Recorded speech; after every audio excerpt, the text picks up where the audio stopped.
시청자 여러분 안녕하십니까? 제22대 국회의원 선거 시흥시 갑선거구 후보자 토론회 진행을 맡은 아나운서 김호정입니다.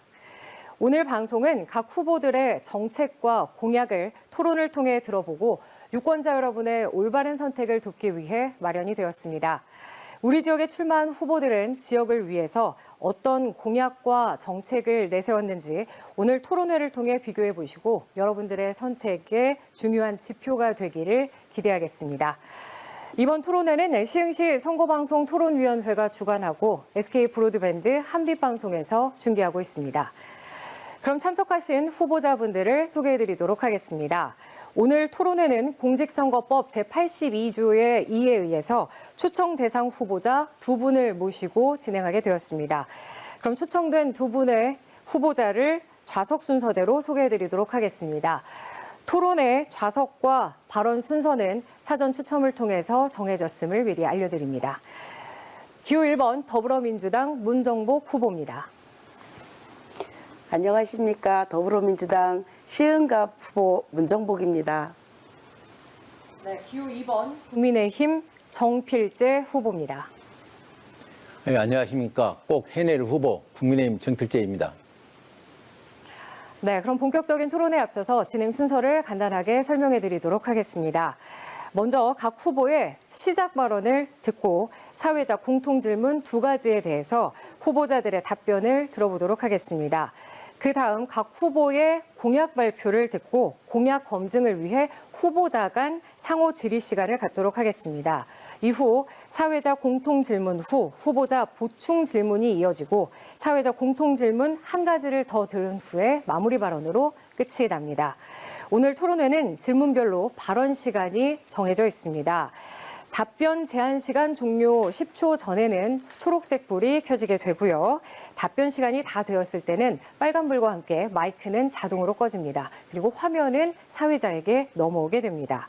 이 점 유의해서 토론에 임해 주시기 바라겠습니다. 자, 또한 각 후보께서는 정책 선거를 위해서 상대 후보에 대한 허위 사실 및 인신공격성 발언은 삼가해 주시기 바라겠습니다. 자, 그럼 본격적으로 토론회 시작해 보도록 하겠습니다. 후보자들의 시작 발언부터 들어보도록 하겠습니다. 먼저 문정복 후보자부터 시작하겠습니다. 존경하는 시흥 시민 여러분 안녕하십니까. 더불어민주당 시흥갑 후보 문정복입니다. 민생 파탄, 경제 파탄, 검찰 독재, 그리고 외교 참사의 안보 위기까지 이제 나라의 주인이 국민이 나서서 지난 2년간의 윤석열 정권을 심판할 때입니다. 이번 선거에 대한민국 운명이 걸려 있습니다. 지난 4년은 국회의원 문정복의 검증의 시간이었습니다. 시흥광명 신도시 지정과 매화역 신설을 이루어냈습니다.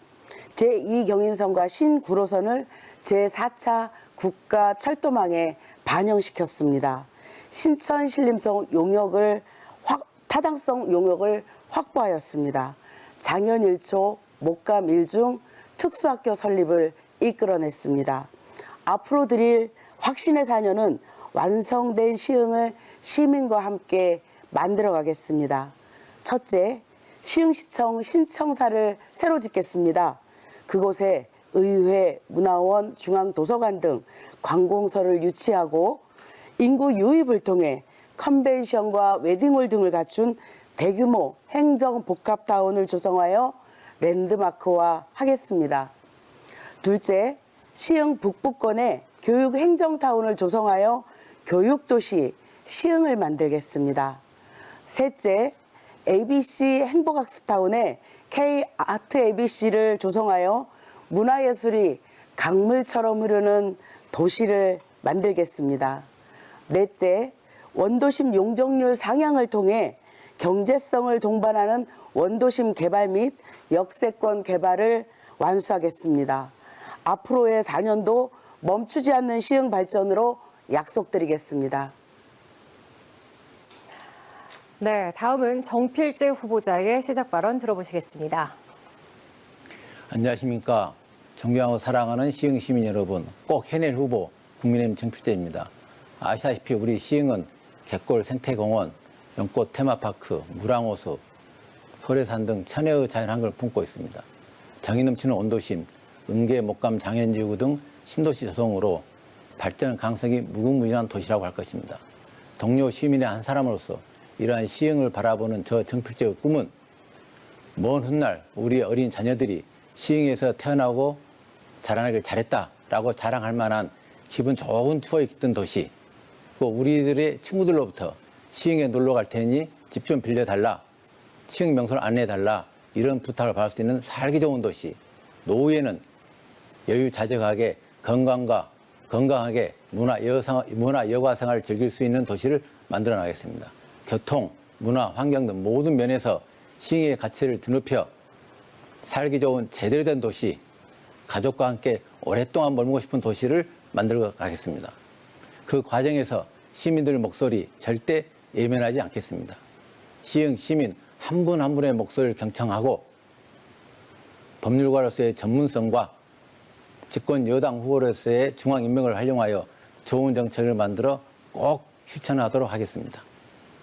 중앙 무대에서는 전문성과 품격을 바탕으로 우리 시흥 시민들의 목소리를 제대로 반영하겠습니다. 우리 시흥 시민들께서 부끄러워할 만한 일은 절대 하지 않겠습니다. 반면에 시흥에서는 철저하게 시흥 시민 여러분들의 신분급이 되겠습니다. 여러분의 격려와 지지로 희망찬 시흥의 법을 만들어가기를 진심으로 소망합니다. 감사합니다. 네, 이제 사회자 공통질문 2가지를 드리도록 하겠습니다. 질문을 듣고 후보자의 생각을 말씀해 주시면 되겠습니다. 공통질문에 대한 답변 시간은 2분입니다. 자, 그럼 첫 번째 공통질문 드리도록 하겠습니다. 저출생 대책과 관련된 질문입니다. 우리나라 출산율 감소 더 이상은 숨길 수가 없는 이제는 위기로 다가왔습니다. 정부가 지난 18년 동안 무려 380조 원이라는 재정을 투입했음에도 불구하고 합계 출산율은 꾸준히 감소하고 있고요. 지난해 4분기 0.6명으로 역대 최저치를 기록을 했습니다. OECD 국가 평균 합계 출산율을 살펴보니까 1.58명입니다. 전쟁 중인 우크라이나를 제외하고도 1명 미만으로 낳는 나라가 우리나라 유일했습니다. 자, 심각한 저출생 문제를 해결할 중장기적인 대책 방안이 있다면 어떠한 것들이 있는지 들어보도록 하겠습니다.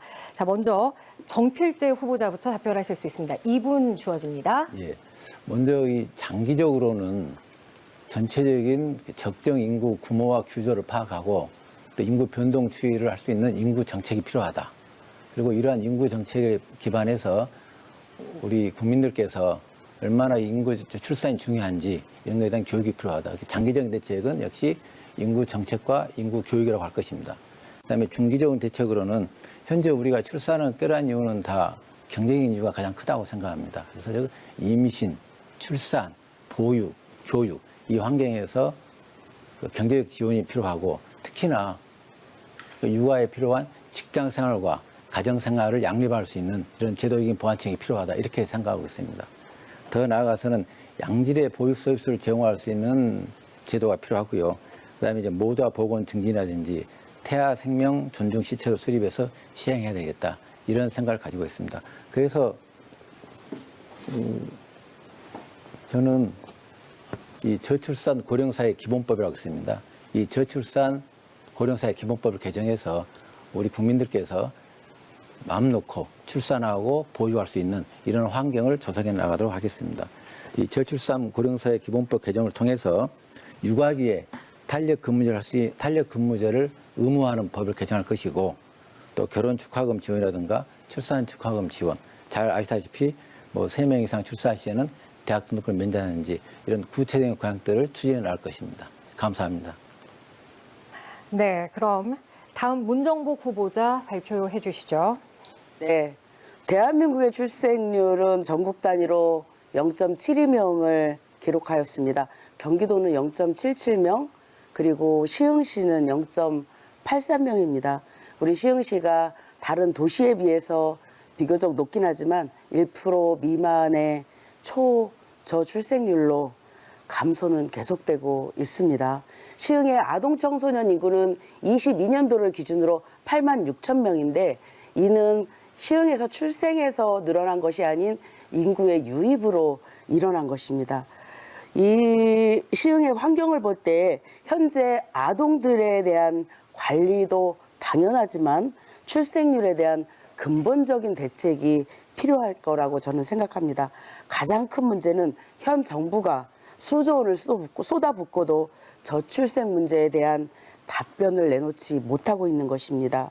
오히려 지자체나 사기업에서 출산 혜택을 주도하고 있습니다. 정부는 이에 대해 절대적 지원은 고사하고 주도적인 정책조차 마련하고 있지 못하고 있습니다. 저출생의 대표적인 원인은 주거비 마련과 양육비 등의 경제적인 이유와 돌봄 육아 부담의 사회적인 문제를 들 수 있습니다. 이 같은 저출생 원인을 해결하기 위해서 민주당은 부모와 아이가 모두 혜택을 받을 수 있는 1+1 드림 패키지와 보듬주택 공약을 대표 공약으로 내놓았습니다. 이미 우리 시흥시는 출생률 증가를 위해서 시흥형 돌봄센터를 운영하고 있어요. 그래서 관내 돌봄센터의 확충을 위한 예산을 많이 지원하고 있고요. 그리고 시흥시에서만이 하고 있는 유일한 시흥시 초등돌봄 통합 플랫폼 기능이 폭발적인 인기를 얻고 있습니다. 많이 이용해 주십시오. 네, 정해진 발언 시간이 종료되었습니다. 자, 이렇게 해서 후보자들의 답변 잘 들어봤습니다. 이어서 두 번째 공통 질문 드리도록 하겠습니다. 지역 현안과 관련된 내용입니다. 시흥시는요, 올해 2월 인구 51만 8천여 명의 도시로 성장을 하고 있습니다. 백옷, 은계, 장현지구 등에서 대규모 택지 개발이 진행이 되는 동안 반면 구시가 지은 대하 역세권 또 정왕동 일대는 도심 공동화, 상권 쇠퇴, 또 주택 노후화 등으로 지역 불균형이 심화되고 있는 상황인데요. 이렇게 원도심과 신도시의 조화로운 균형 발전을 위한 방안 어떻게 생각하고 계시는지 들어보도록 하겠습니다. 이번에는 문정복 후보자부터 답변하실 수 있습니다. 네, 시흥의 구조적인 문제입니다. 예전 기억하시겠지만 소래면과 군자면과 수안면으로 만들어진 이 자연불악을 중심으로 개발이 되었습니다. 시흥은. 그리고 신도시가 들어왔지만 여전히 포동 폐염전 등 분절된 상태의 구조가 지속됩니다. 그래서 저는 21대 국회의원에 등원하자마자 남북평화 글로벌 복합단지라는 공약을 이용하기 위해서 LH에게 공간 재배치 용역이라는 것을 요청했습니다. 다행히도 2023년 12월에 준공이 되었고요. 비록 내용은 대외비지만 이 내용 안에는 우리 분절된 시흥시를 어떻게 재구조화할 수 있는지에 대한 답변이 충분히 들어있습니다.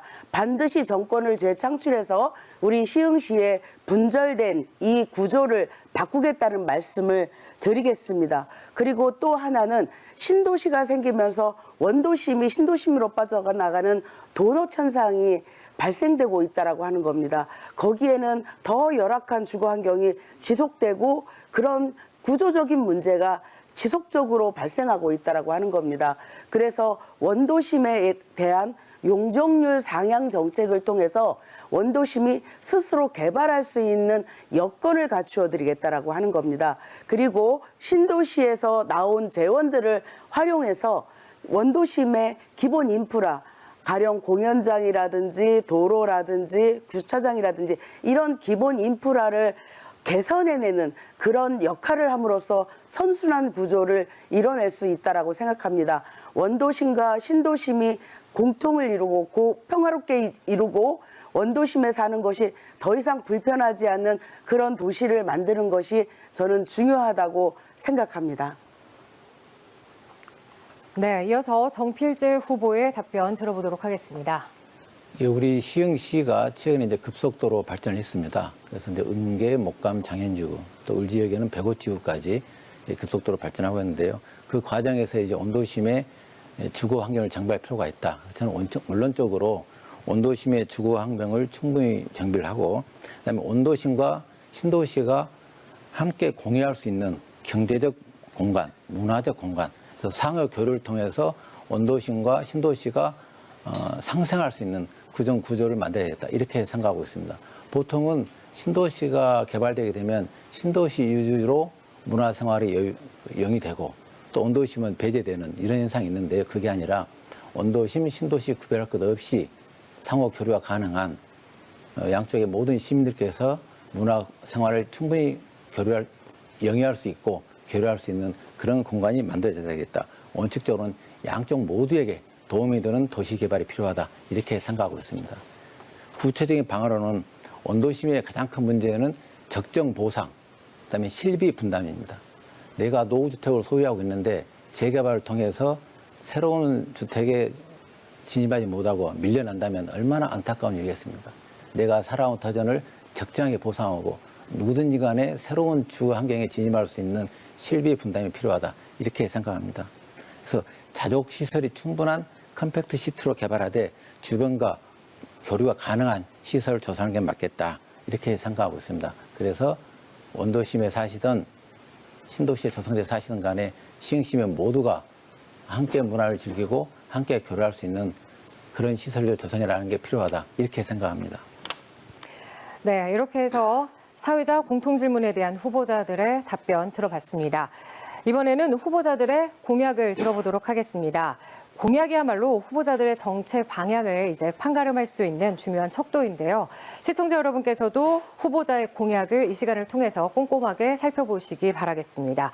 각 후보자는 공약을 2분간 발표를 할 수 있고요. 이후 상대 후보자는 발표한 공약에 대해 질문과 보충 질문을 연이어서 하실 수가 있습니다. 질문 시간은 1분이고요. 답변하실 수 있는 시간은 2분입니다. 먼저 정필재 후보자의 공약 발표 들어보시겠습니다. 예, 여러분도 잘 아시다시피 우리 시흥의 도심권은 이게 분산화되어 있습니다. 그리고 도심권이 분산화되어 있다 보니까 외지로 나가는 그런 요구 조건이 많이 있습니다. 그래서 결국 우리 시흥시에 이게 분산화되어 있는 도심을 어떻게 연결할 것인지, 그리고 서울과 주변 도시로 어떻게 교류할 것인지, 그리고 우리 내부에서 어떻게 편리하게 이동하면서 문화생활을 영위할 것인지, 이게 핵심이라고 생각합니다. 그래서 제 공약은 20분 시흥, 20년 시흥입니다. 즉 서울과 신도시, 우리 시흥의 주변 도시를 20분 이내에 왕래할 수 있는 그런 교통체계를 확립해야 되겠다. 그리고 문화생활을 충분히 영위해서 앞으로 20년 후에나 벌어질 그런 일 등을 4년에 앞당기면 우리 시민들께서 얼마나 좋아하실까, 여기에 초점을 맞춰서 공약을 준비했습니다. 먼저 교통경약을 말씀드리겠습니다. 교통경약은 교통체제를 정비해서 우리 철도 교통을 중심으로 마련해서 신천 신림선이라든지 제2경의선 확보하고 인천발 KTX를 시청역을 통과하도록 하고, 그다음에 서울을 직접 연결할 수 있는 은계줄기에서 여의도까지 지하철을 건설한다. 이렇게 해서 하고, 그다음에 철도 중심망을 통해서 간선버스가 자유롭게 오갈 수 있는 그 내부적인 교통체계도 확립하겠다. 이렇게 생각하고 있습니다. 문화시설은 우리 시흥 시민들께서 문화생활을 위해서 외부로 나가시는데 우리의 천혜의 자연환경을 이용해서 객개울 생태공원에 국가도시공원 지정을 추진한다든지, 복합 쇼핑몰을 유치한다든지, 예술대학교를 유치한다든지 이런 노력을 통해서 우리 시흥시민 모두가 우리 시흥시 내에서 문화생활을 영위할 수 있는 그런 정책들을 반드시 실현시키도록 하겠습니다. 네, 이렇게 정필재 후보자의 공약을 들어보셨는데요. 문정복 후보자는 상대 공약에 대해서 질문을 하실 수가 있습니다. 질문 시간은 1분입니다. 네, 정필재 후보자님께서 말씀하신 은계서 여의도 지하차도 건설과 관련해서 질의를 드리겠습니다. 이 자료는 LH주택공사에서 나온 자료고요. 제2경인선 고속도로 지하와 지구내 지하화를 하는데 약 1.5km를 하는데 대략 예산을 8천억을 잡더라고요. 그런데 후보자께서 말씀하신 12km 4차선에 예산은 얼마 정도 드는지 저는 참 궁금하고요.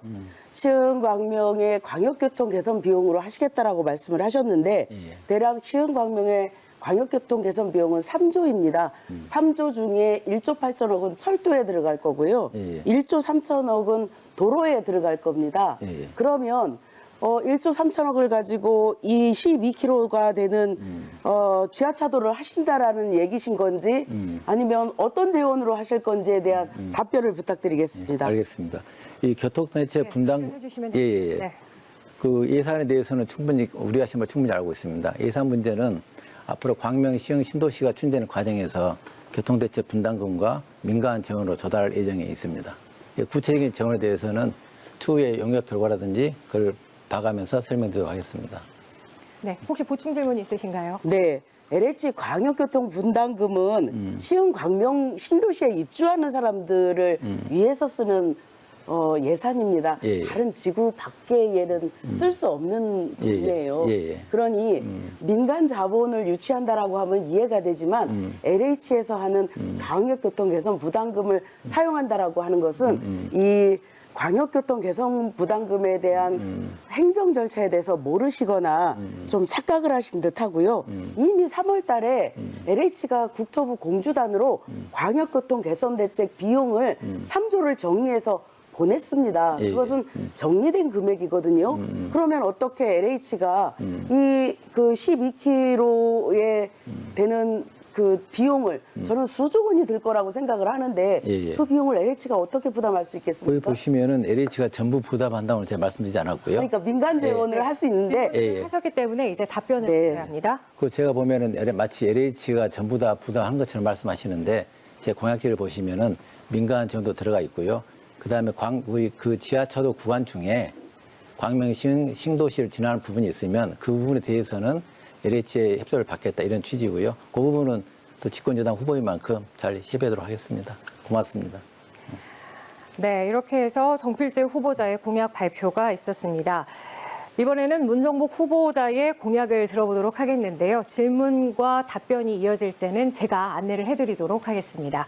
자, 그러면 공약 들어보도록 하겠습니다. 시간은 2분입니다. 이제 당당한 시흥, 브랜드 가치가 높아지는 시흥을 만들겠습니다. 문정복의 1번 공약으로 대규모 행정 복합타운을 추진하겠습니다.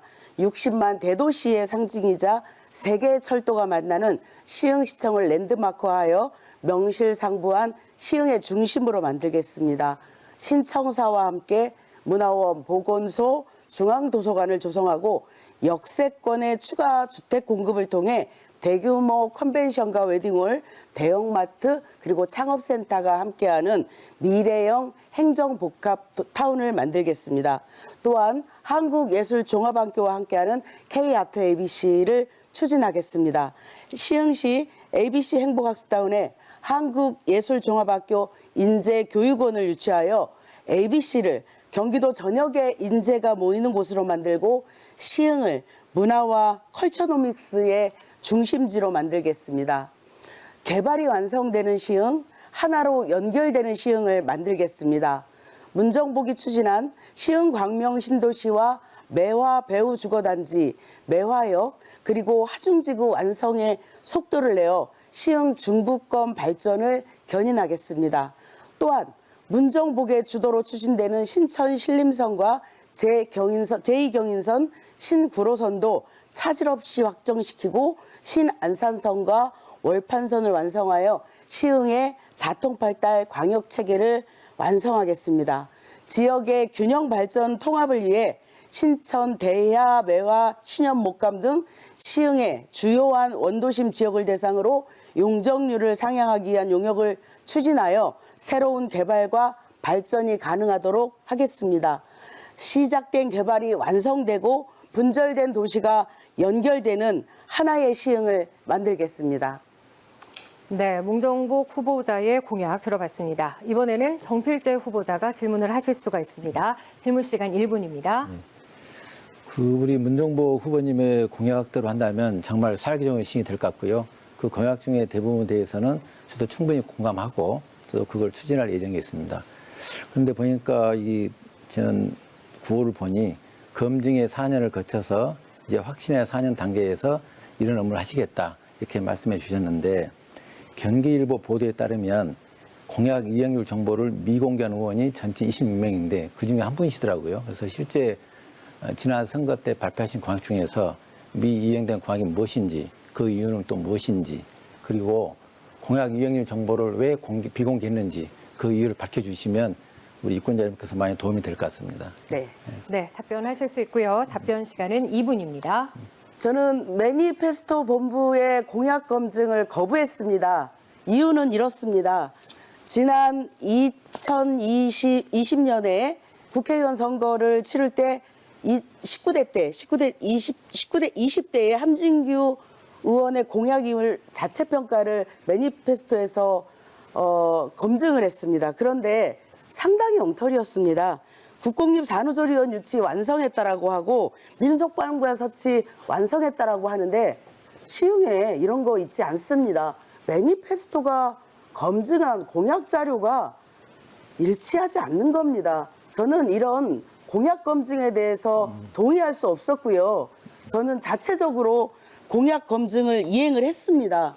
제가 공약한 99개의 공약 중에 89.89%를 공약을 이행했습니다. 그리고 지난번 출마 기자회견 때 제가 기자님들께 부침 자료로 내놓은 시흥의 문정복이 공약한 공약 이행 과정에 대한 상세한 내용을 제가 141건을 자세하게 설명해서 보여드렸습니다. 그 공약 자료집대로 보면 저는 142%의 공약 달성률을 이행하고 있습니다. 지금이라도 기자 보도자료를 보시면 142개의 정확한 공약 이행률을 보실 수 있고요. 매니페스토가 이렇게 공약하는 것에 대해서 이렇게 검증하는 것에 대해서 거기에 응하지 않았다고 공약을 이행하지 않은 거라는 그런 선입견은 시민들께서 지워주셨으면 좋겠습니다. 이상입니다. 네, 정필재 후보자는 보충 질문하실 수 있습니다. 그러면 대규모 행정복합단지라든지 이런 모든 공약을 실현하려면 이 중앙정부와 관계가 중요하지 않겠습니까? 지난번 선거 때도 문재인 전 대통령의 핵심이다 이렇게 말씀하시면서 문화예술의 전당이라든지 또는 뭐 종합체육관이라든지 체육시설이라든지 이런 거 공약을 내걸으셨는데 현재 시흥시에 문화예술의 전당 없지 않습니까? 그래서 지난 문재인 정부 때 핵심으로서도 중요 공약을 이행 못 하셨는데 현재 저희 집권 여당의 관계도 썩 좋지 않은 것으로 평가되는 마당에 어떻게 이러한 국책사업, 중요한 사업들을 이행할 수 있을 것인지 매우 궁금합니다. 네, 답변해 주실 수 있습니다. 네. 문화예술의 전당은 을 쪽에 들어있습니다. 시흥을 하나의 도시로 봐야지 갑과 을을 나누는 것은 우리 정치인들의 시각으로 보는 겁니다. 시흥의 문화예술회관은 하나면 족합니다. 대신 저는 갑 지역에 소극장이나 이런 것들을 마련하려고 지금 준비 중인 거고요. 체육시설은 그렇습니다. 체육시설을 완료하겠다라고 제가 얘기를 했지만 지금 후보자님이 속해 계시는 윤석열 정부에서 저희 종합체육시설을 2번이나 올렸는데 한 번은 반려를 하셨고 한 번은 철회를 했습니다. 그러니 이 정권을 잃었다는 이 절절한 마음이 이렇게 깊게 다가올 수가 없었습니다. 반드시 정권 재창출해서 저희가 공약했던 내용들 반드시 이루고요. 후보자님께서 말씀하시는 그런 것들 중앙인맥을 이용하신다고 얘기하셨는데 전화 한번 해주시죠. 저희 시흥시 체육관 종합운동장 예. 왜 반려를 했는지 좀 그건 제가 이제 상대편이 아니면 반려하고 상대편이면 수용하는 이런 형태는 없어져야 하는 거고요. 지금 다시 용역을 하고 있습니다. 반드시 해서 올릴 테니 후보자님께서도 좀 도와주시기 바랍니다. 당연히 그렇게 해야죠. 네, 예. 고맙습니다. 네, 이렇게 해서 후보자들의 공약과 상호 질의까지 들어봤습니다. 이번에는 다시 한번 공통 질문에 대한 답변 들어보도록 하겠습니다. 공통 질문에 대한 답변 시간은 2분입니다. 그리고 공통 질문에 대해서 이번에는 두 후보의 답변을 들은 후에 후보자 상호 간 보충 질문 시간이 주어집니다. 질문 시간은 역시 1분이고요. 답변 시간은 2분입니다. 자, 이번 공통 질문은 복지 분야입니다. 2023년 시흥시 1인 가구 실태 조사에 따르면요. 시흥시 1인 가구 비율은 38%로 전체 가구의 3분의 2를 차지하고 있습니다. 고령화와 비혼 등 다양한 원인으로 청년층부터 노년층에 이르기까지 1인 가구가 지속적으로 늘어나고 있는데 이 문제는 이들의 1인 가구의 절반 이상이 경제적 어려움을 겪고 있다는 것이고요. 또 다인 가구에 비해서 건강, 안전, 주거 등의 분야에서 매우 취약한 것으로 나타났습니다. 늘어나는 1인 가구를 대상으로 경제적 자립, 또 안정적 주거 확보 등을 위해서 맞춤형 지원 정책에는 어떠한 것들이 있는지, 어떤 생각을 가지고 계신지 알아보도록 하겠습니다. 먼저 문정복 후보자부터 답변하실 수 있습니다. 네, 현재 우리나라 노년 1인 가구에 대한 지원과 관심은 청년에 비해서 좀 많다고 느껴집니다. 그래서 청년에 대한 얘기를 좀 해보려고 합니다. 청년 1인 가구에 대한 맞춤형 지원 대책에 대해서 말씀드릴 건데요. 최근에 한국공학대학과 경기과학기술대학교 총학생회에서 청년들의 가장 큰 고민이 뭐냐라고 서베이를 해봤어요. 그랬더니 대략 45%가 답한 가장 큰 고민거리는 졸업 후에 독립으로 나타났습니다. 사회 초년생 입장에서 LH 공공주택이나 청년주택에 입주하기가 너무 까다롭다라고 답변을 했습니다. 청년들이 공공임대주택에 입주를 원하는 이유가 가격이 합리적이기 때문이고, 그리고 쉐어하우스의 형태가 아닌 독립된 공간을 원하기 때문입니다.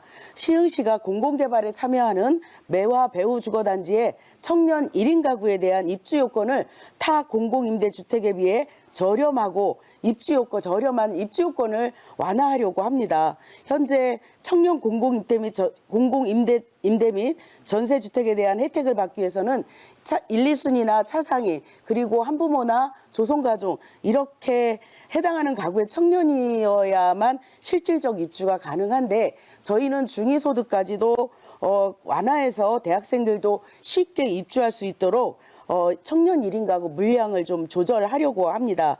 그리고 시흥에서 학교를 졸업하거나 시흥 관내 기업에 다니는 사회 초년생에 대해서는 입주 인센티브를 줘서 시흥에 정착하는 유인책으로 사용하려고 합니다.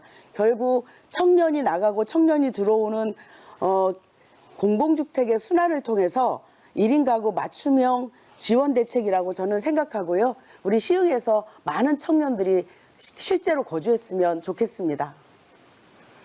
네, 다음은 정필재 후보자 답변해 주시기 바랍니다. 답변 시간 2분입니다. 예, 아시는 바와 같이 2023년 기준으로 우리 시흥시의 가구 수가 20만 가구 중에 1인 가구가 약 6만 5천 가구를 초과했다고 합니다. 그중에 또 여성 가구가 한 2만여 가구가 초과됐고요. 그래서 이 1인 가구 문제가 매우 심각하다 이렇게 생각하고 있는데, 1인 가구의 문제점은 가장 크게 세 가지가 있습니다. 빈곤의 문제가 가장 크다.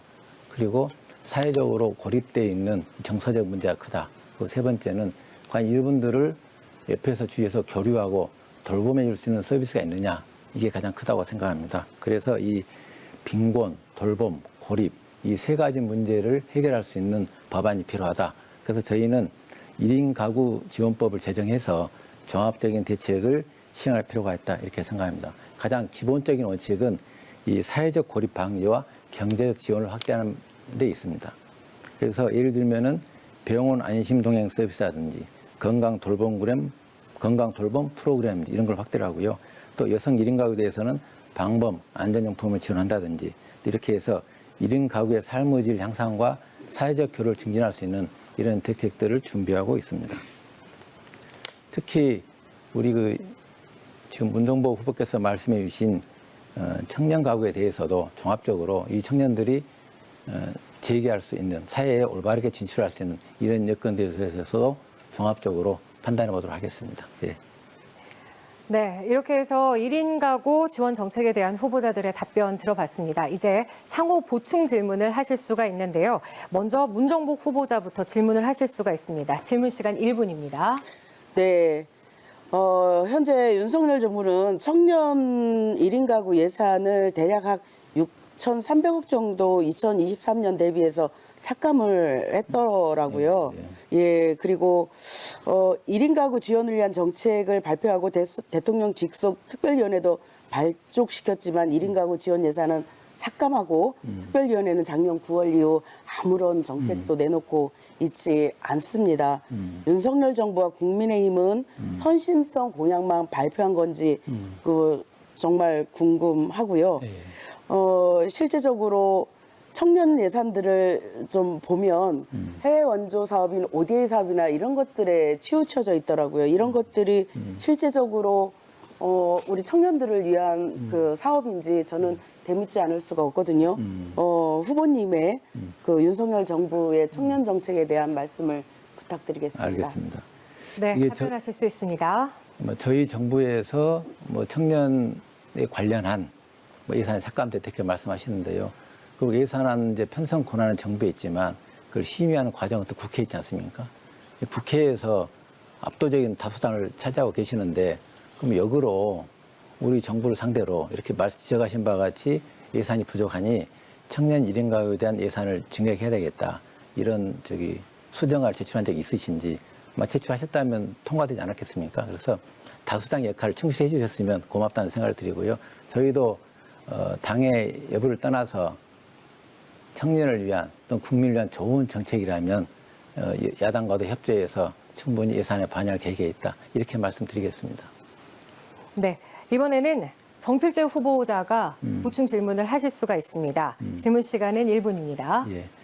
그래서 지금 우리 문정복 후보께서 우리 청년 1인 가구에 대해서 좋은 말씀 해주셨습니다. 그러면 결국 이게 예산이 뒷받침돼야 되고 또 법으로 기본이 되지 않겠습니까?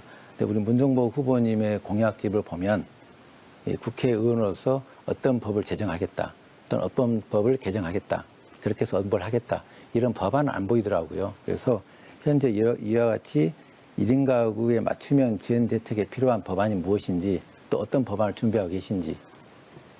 네. 네, 이어서 답변해 주시죠.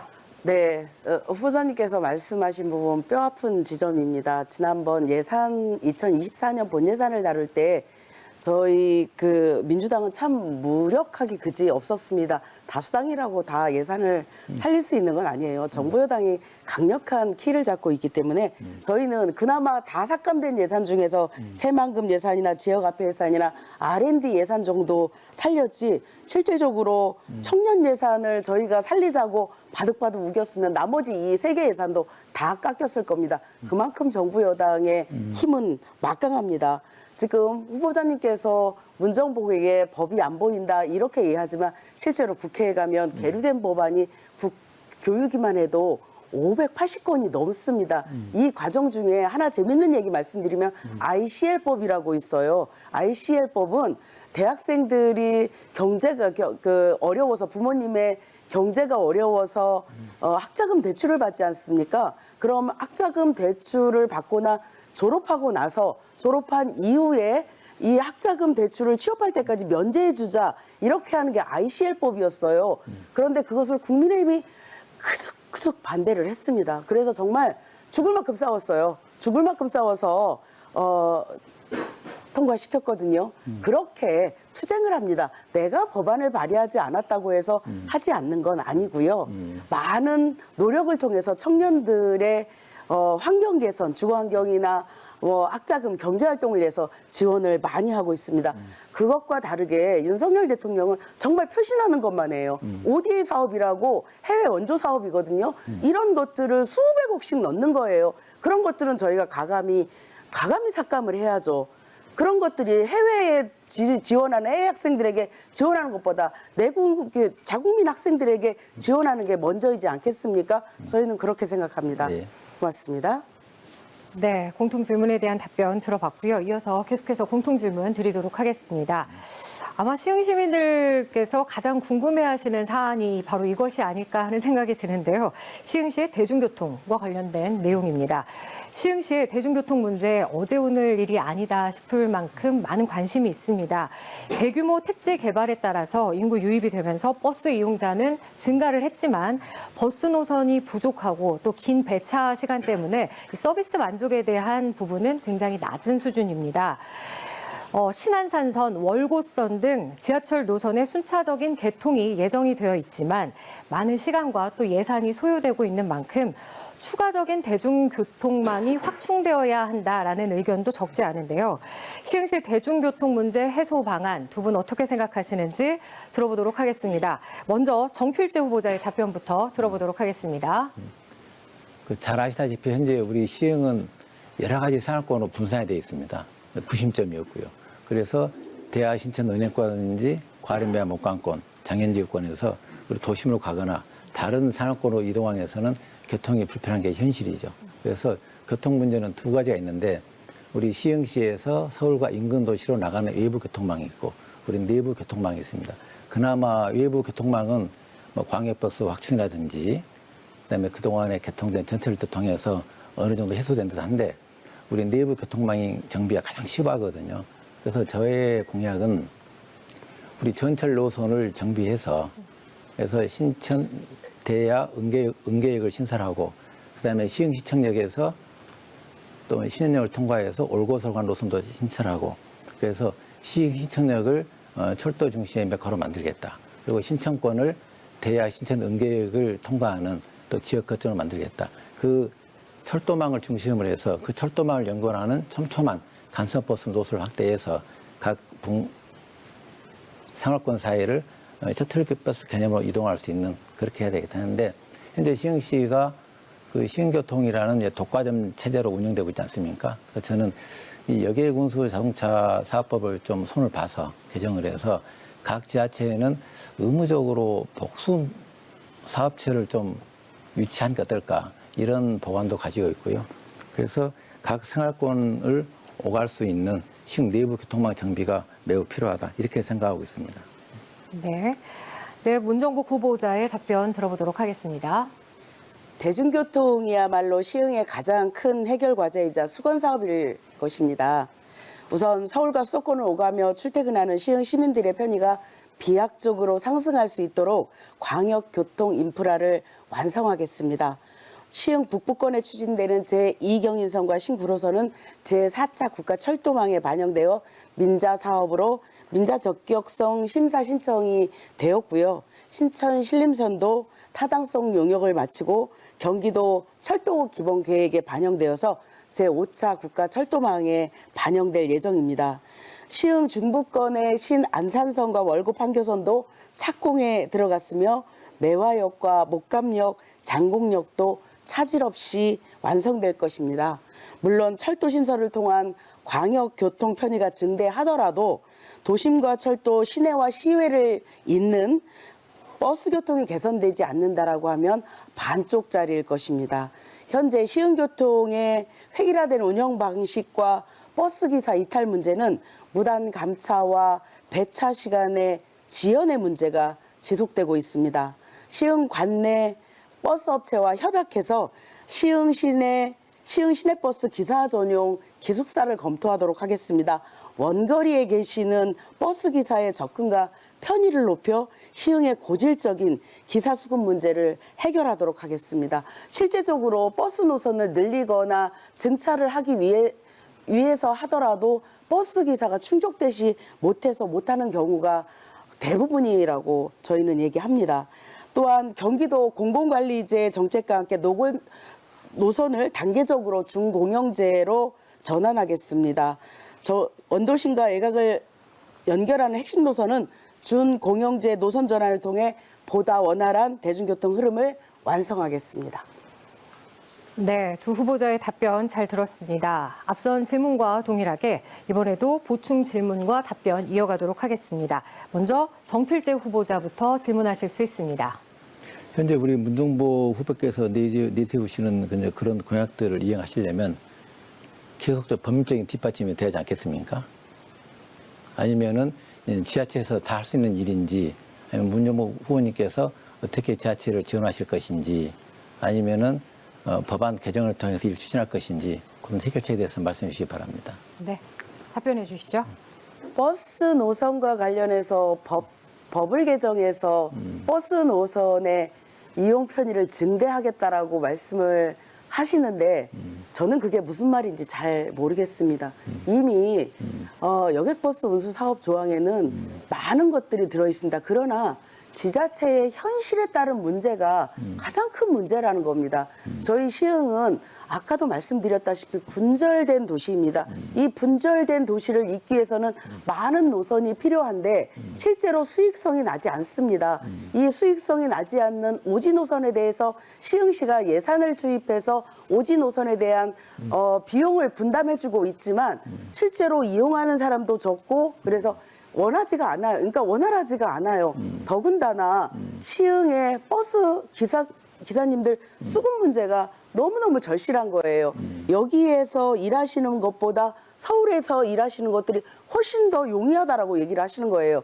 그래서 우여곡절 끝에 지방에 가서 기사님들을 모셔오지만 이 기사님들이 한정된 임금을 가지고 시흥에서 거주하시면서 버스를 운행하시기에는 턱없이 부족한 임금이 되는 거죠. 이런 악순환의 고리를 끊어야 되는 겁니다. 법률로 할 게 아니라 우리 지방정부와 국회의원들이 힘을 합쳐서 이 버스 기사가 원활하게 하고 버스 기사가 원활하게 공급이 되면 노선을 더 확충하고 기존에 있는 노선에서는 더 증차를 해서 시민들이 이용하기 좋게 해야 하는 거죠. 그러기 위해서는 법률 개정보다 실제로 무엇이 필요한지 잘 이해하고 그 이해하는 욕구에 맞춰서 해드리는 게 훨씬 더 효과적인 방법이라고 생각하고 저희는 그것을 시내버스 운전기사님들 기숙사 짓는 걸로 방법을 정한 것입니다. 네. 이어서 문정복 후보자 질문하실 수 있습니다. 질문 시간은 1분입니다.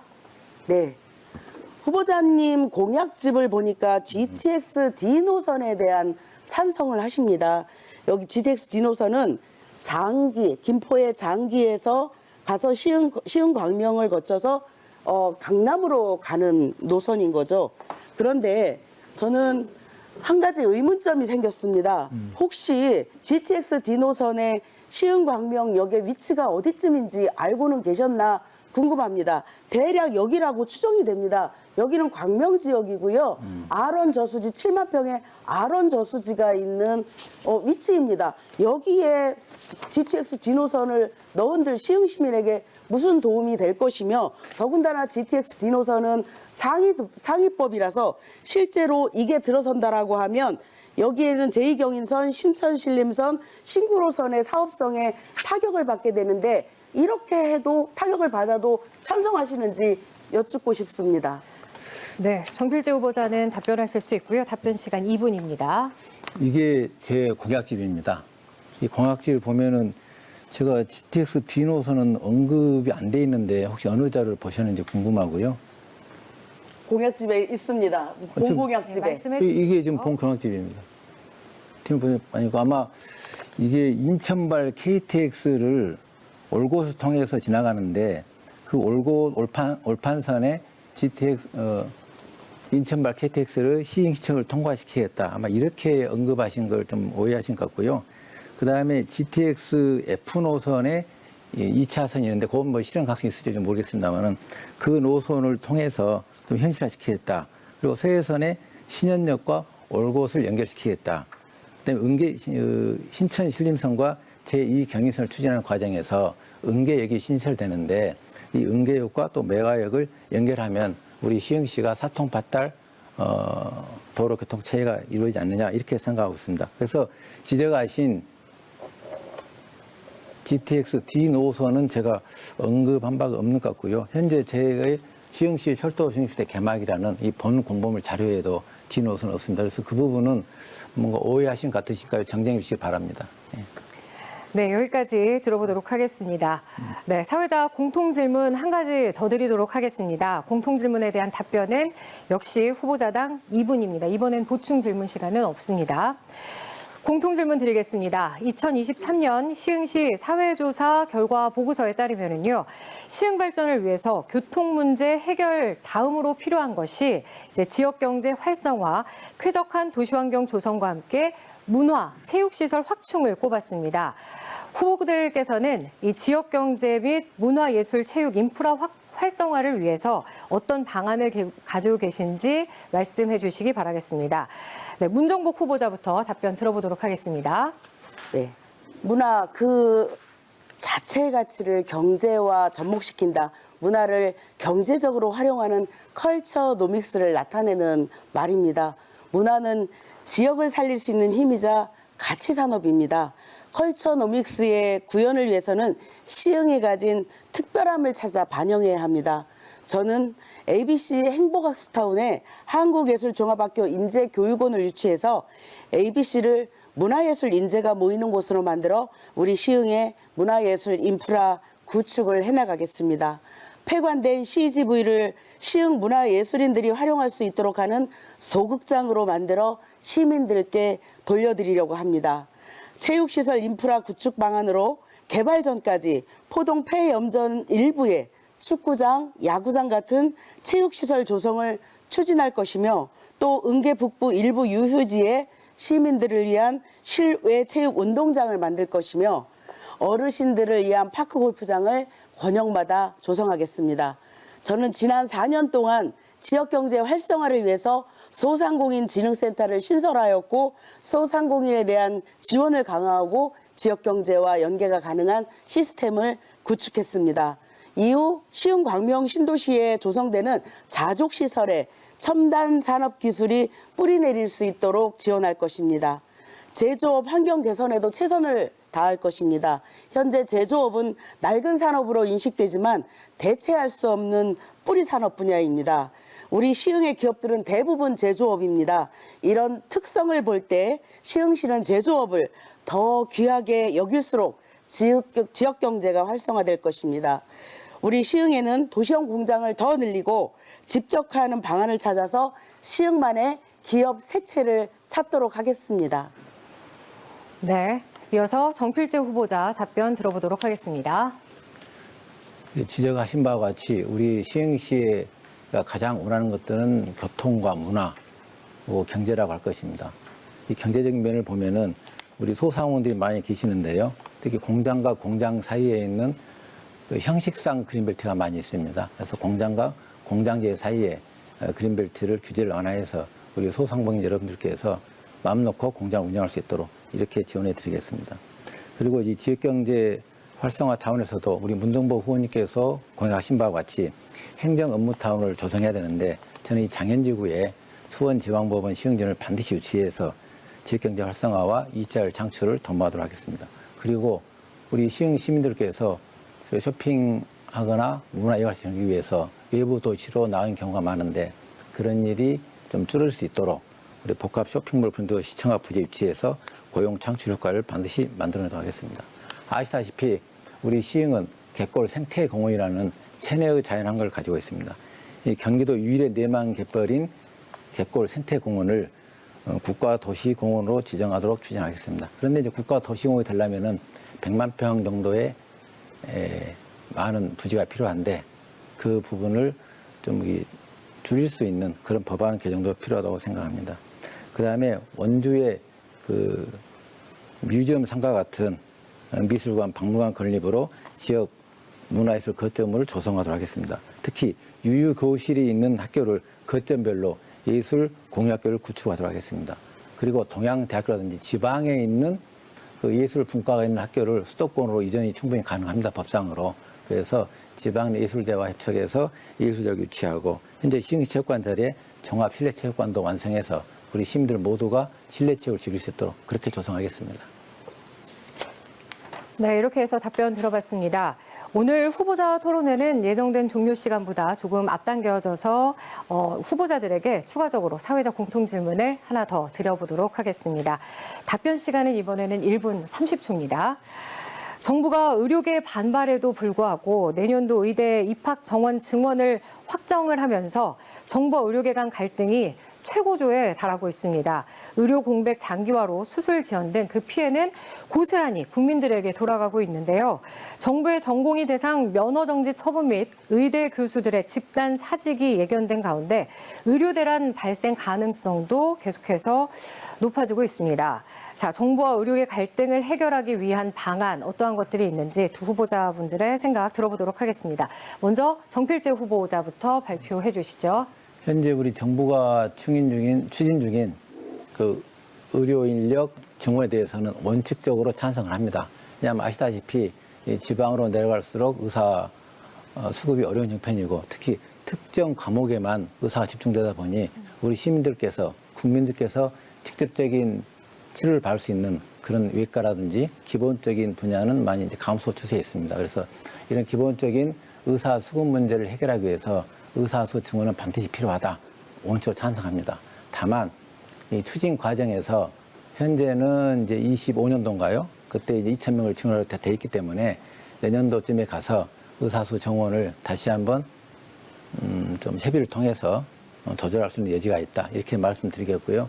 우리 의사 분들께서도 이 의사라는 직업 자체가 개인적인 부분도 있겠지만은 어떤 사회적 소명을 띠고는 직업이다 보니 하루빨리 의료 현장에 복귀하셔서 우리 국민들의 불안감을 해소시켜줄 진심으로 바람하지 않습니다.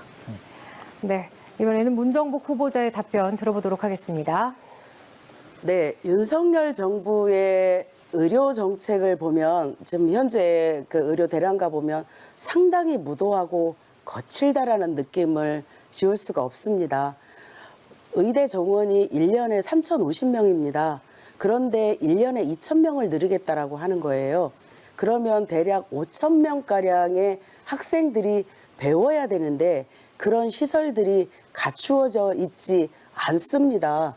그러면 이 교수도 없고 아이들, 그 학생들을 가르칠 장소도 없는데 무턱대고 2,000명을 한 해에 증원한다라고 하는 것은 어떤 계산법으로 했는지 도무지 이해가 가지 않습니다. 문재인 정부에서 연간 1년에 400명씩 증원하겠다고 했을 때도 의사분들께서는 파업을 하셨어요. 그 정도도 못 받아들이는 상황에서 2,000명이라는 것을 내놓고 얘기를 한다라고 하면 그거는 반대할 것을 뻔히 알면서도 불을 지른 것 아니겠습니까? 저는 마치 이것을 총선을 위해서 일부러 그랬다는 듯한 느낌을 지울 수가 없어요. 그래서 하루빨리 이 난국을 타개하기 위해서는 정부가 합리적인 숫자를 들고 나와야 됩니다. 그래서 의사분들과 함께 논의하시고 해결 방안을 강구하셔야 됩니다. 시민들이 더 이상 손해 피해를 봐서는 안 되는 거죠. 네, 이렇게 해서 사회적 공통 질문까지 들어봤습니다. 이제는 마무리 발언을 할 시간인데요. 토론회를 통해서 미처 하지 못한 말씀이 있으시거나 유권자 여러분께 꼭 하실 말씀이 있다면 이 시간을 활용하시면 되겠습니다. 마무리 발언 시간은 2분입니다. 먼저 문정복 후보자부터 마무리 발언 하시겠습니다. 존경하는 시흥시민 여러분, 국회의원 윤리실천 규범에는 국회의원은 직무와 관련하여 청렴해야 하며 공정을 의심받는 행동을 해서는 안 된다라고 규정하고 있습니다. 특히 고위 공직자일수록 공직 윤리를 지켜야 할 의무가 강합니다. 국회의원도 다르지 않습니다. 총선 출마를 위해서 모든 후보자가 자신의 재산과 범죄 내역 등을 공개하도록 되어 있는 것도 국민의 눈높이를 맞추고 이를 검증하기 위한 것이라고 생각합니다. 누군가 이상하다고 말해주지 않았으면 몰랐을 것입니다. 체납한 내역이 있는 것은 문제가 아닙니다. 그래서 사실관계를 확인하고자 합니다. 중앙선거관리위원회 규칙 제18조 및 별지 제1호 서식에는 공직자 후보자 재산신고서의 부동산 가액 작성란에 보면 공시지가와 실거래 가격 중 높은 금액을 기재하라 명시되어 있습니다. 그런데 정필재 후보자의 재산신고사항에서 세 채의 아파트가 공시지가로 신고되어 있는 것을 확인했습니다. 2016년 19대 총선에도 출마한 이력이 존재하고 직업이 변호사이신데 이를 모를 리 없으실 거라는 것이 합리적 의심입니다. 만약에 공시지가와 시세가가 현저히 차이나는 금액이라면 이는 명백하게 재산 축소 신고로서 공직선거법상 허위사실 공표에 해당될 수 있습니다. 저는 지난 4년 시흥시민의 소중한 선택으로 시흥 발전과 시민들을 위해 열심히 일할 수 있었습니다.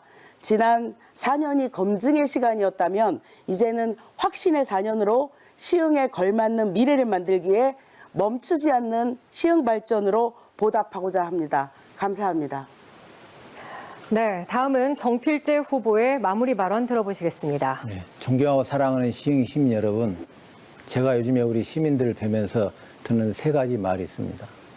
첫 번째는 참 경기가 어렵다, 먹고 살기 힘들다, 이런 말씀들을 많이 듣습니다. 그래서 제가 상가를 방문할 때 손님이 없는 데는 미안해서 못 들어가고 손님이 있는 데는 혹시 영업에 지장을 줄까 봐 못 들어갑니다. 이 모든 게 제 개인적인 사정 같고 이 모든 게 이 정치인의 책임 같아서 가슴이 무너집니다. 이 정치인의 책임에 대해서 깊이 반성하고 있습니다. 그리고 두 번째는 우리 서민들을 먹고 살게 해달라, 민의를 대변하게 해달라. 그래서 좋은 정책을 만들어달라고 국회에 보내놨더니 막말, 고성, 쌈박질로 우리 서민의 삶을 도외시한다는 말을 많이 들었습니다. 정치의 본질은 국민을 편안하게 해드리는 것입니다. 우리 여의도 국회가 그동안 국민을 편안하게 해드린 못한 점에 대해서도 깊이 사과드립니다. 그리고 세 번째는 국회의원을 뽑아놨더니 국회의원 특권을 누리면서 시민이 군림하려고 하고 4년간 한 번도 만나보지 못했다. 코빼기도 비치지 않는다. 이런 말씀도 많이 들었습니다. 정치라는 것은 우리 시민 한 분 한 분의 소중한 의견을 받아들여서 좋은 의견으로 만들어내는 게 정치라고 생각합니다. 저는 국회의원으로서 모든 특권을 포기하겠다라고 선언한 바 있는데 이를 반드시 실천하여 동료 시민 여러분들의 친구, 신분꾼이 되도록 하겠습니다. 너무 힘들어 주저앉고 싶을 때 여러분과 늘 함께하도록 하겠습니다.